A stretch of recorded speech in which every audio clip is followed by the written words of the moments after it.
Assalamualaikum warahmatullahi wabarakatuh. Perkenalkan, nama saya Rina Hari Pratiwi dari Prodi Ekonomi Syariah 1B, ingin mempresentasikan hasil tugas karya saya yang berjudul Teori Distribusi Islam.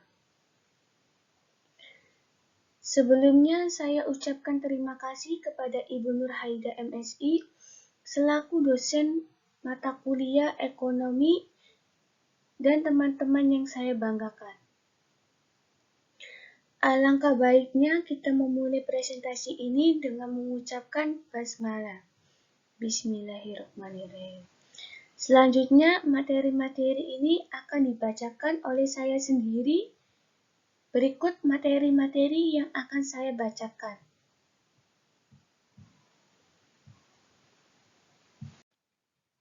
Sebelum kalian mempelajari tentang distribusi, kalian harus mengetahui dulu tentang pengertian distribusi.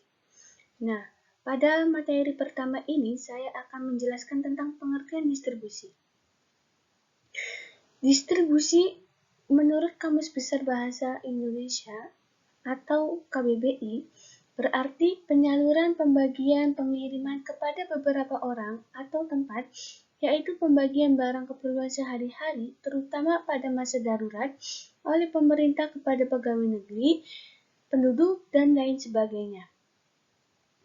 Distribusi di sini itu dibagi menjadi dua konotasi, yaitu distribusi yang terkait tentang produksi atau distribusi penduduk, dan distribusi yang terkait pemerataan pendapat atau income distribution. Selanjutnya, distribusi mengenai mekanisme, yang berarti perbedaan. Maksudnya bagian yang tidak terpisahkan, akan tetapi dalam perbedaan ini bukan menjadi suatu alasan. Pengertian distribusi menurut para ahli. Sebenarnya pengertian distribusi menurut para ahli itu sangat luas. Banyak para ulama-ulama yang mengatakan berbagai macam tentang distribusi. Cuma saya akan mengambil dua orang aja, yaitu menurut Muhammad Anas Jarka, yang mengatakan beberapa faktor yang menjadi dasar distribusi yaitu tukar-menukar atau exchange.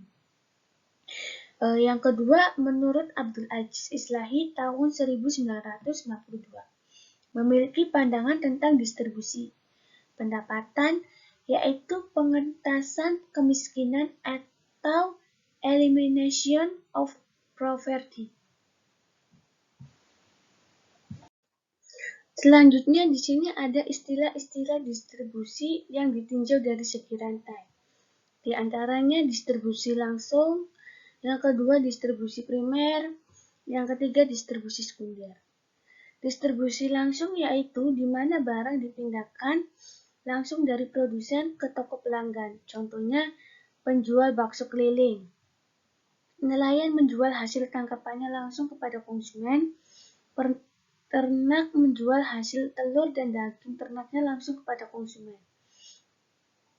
Yang kedua, distribusi primer, yaitu perpindahan barang dari produsen ke gedung perantara. Contohnya, hasil produksi pakaian dijual kepada konsumen melalui toko-toko milik pabrik pakaian itu sendiri.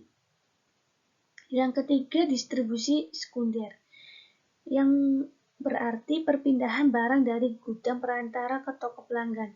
Contohnya, distribusi pada pupuk dilakukan dengan cara distribusi tidak langsung. Produsen pupuk menggunakan perantara atau distributor dan agen untuk menyalurkan pupuk agar sampai pada konsumen atau petani. Materi selanjutnya yaitu tentang distribusi dalam perspektif Islam. Sebelumnya, distribusi itu merupakan salah satu aktivitas perekonomian manusia di samping produksi dan konsumen. Ilmu ekonomi ini berkembang secara bertahap sebagai suatu bidang ilmu interdisipliner yang menjadi bahan kajian para fuqahas, musyir, sosiologi, dan politikus. Nah, distribusi di sini menurut perspektif Islam itu makna yang lebih luas cangkupannya, mulai mengikuti dari peraturan atau cara kepemilikan dalam distribusi. Unsur-unsur distribusi dan sumber-sumber barang dan jasa. Secara umum, Islam mengajarkan tata cara atau mekanisme yang berbasis moral dalam pemeliharaan keadilan dan kesejahteraan sosial dalam ekonomi, terutamanya dalam bidang distribusi. Sebelum kita mempelajari lebih lanjut tentang distribusi, pasti kalian bertanya, apa sih manfaat dan tujuan distribusi? Nah, pada pembahasan kali ini saya akan menyebutkan tujuan distribusi. Tujuan distribusi itu dibagi menjadi dua hal, yaitu tujuan secara Islam dan tujuan yang secara umum.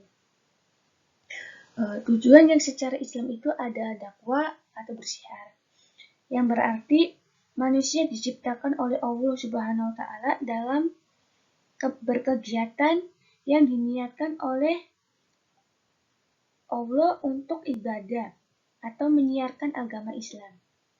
Yang kedua ada pendidikan Islam. Dalam distribusi Islam ini, seperti dalam surah At-Taubah ayat 103, yang bermaksud menjadikan insan yang berakhlak karimah. Akan tetapi secara umum, bahwa distribusi perspektif ekonomi Islam mewujudkan beberapa tujuan, di antaranya pendidikan terhadap akhlak terpuji dan mensucikan diri dari akhlak yang tercela. Selanjutnya, yang ketiga ada sosial, yakni memenuhi kebutuhan masyarakat serta keadilan dalam distribusi sehingga tidak terjadi kerusuhan atau perkelahian. Yang terakhir ada ekonomi, yang berarti pengembangan harta dan kebersihannya, memberdayakan SDM, kesejahteraan ekonomi, dan penggunaan terbaik dalam menempatkan sesuatu. Tujuan secara umum distribusi diantaranya ada 6. Yang pertama, menyalurkan produk dan jasa kepada konsumen. Yang kedua itu ada barang atau jasa hasil produksi dapat bermanfaat bagi konsumen. Yang ketiga itu ada konsumen mendapatkan barang yang dibutuhkan dengan mudah.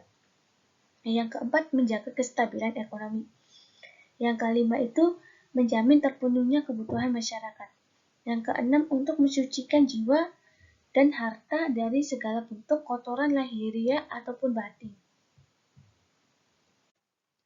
Distribusi sendiri memiliki beberapa prinsip, di antaranya yang pertama, larangan riba dan gharar. Yang kedua, keadilan distribusi.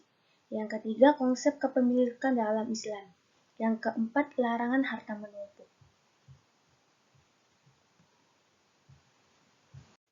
Pada pembahasan ini, saya akan menjelaskan tentang sektor-sektor distribusi pendapatan Islam. Sebelumnya, sektor-sektor distribusi itu dibagi menjadi 3. Yang pertama, ada distribusi pendapatan dalam konteks rumah tangga, yang berarti nilai-nilai yang ada dalam ini merupakan faktor endogen dalam rumah tangga muslim, berupa konsumsi, transaksi, dan yang lain sebagainya. Yang kedua ada distribusi pendapatan atau sektor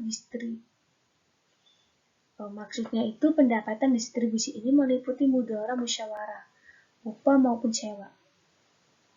Yang ketiga itu ada distribusi pendapatan dalam konteks rumah tangga. Nah, distribusi ini terbangun karena nilai moral Islam yang mencakup kepentingan suatu distribusi asli atau yang mencakup kepentingan suatu negara. Pada materi ini, saya akan menjelaskan tentang contoh distribusi. Sebenarnya itu contoh distribusi itu sangat luas, apalagi dalam kehidupan sehari-hari. Cuma tidak mungkin saya menyebutkan semuanya. Saya hanya menyebutkan salah satunya aja, yaitu pada masa COVID-19. Pada masa itu kan masyarakat cenderung merubah kebiasaannya yang dulunya melakukan transaksi jual beli atau yang dulunya melakukan proses penjualan atau proses pembelian yang dilakukan secara langsung atau konvensional, tetapi mereka merubah kebiasaannya atau perilakunya dengan menggunakan tahapan mencari informasi atau evaluasi alternatif. Dengan begitu, mereka dapat melakukan transaksi itu dengan duduk santai di rumah dengan dilengkapi gadget serta jaringan sosial atau internet untuk mencari suatu produk yang diinginkan atau yang dibutuhkan oleh konsumen atau masyarakat sesuai dengan perkembangan zaman sekarang. Sekian video presentasi saya hari ini. Jika ada bahasa yang kurang dimengerti atau ada kata-kata yang kurang berkenan, mohon dimaafkan yang sebesar-besarnya. Semoga video ini bisa bermanfaat bagi diri saya sendiri ataupun orang khususnya, karena kesempurnaan itu hanyalah milik Allah Subhanahu wa Ta'ala. Kurang lebihnya saya akhiri video ini. Wassalamualaikum warahmatullahi wabarakatuh.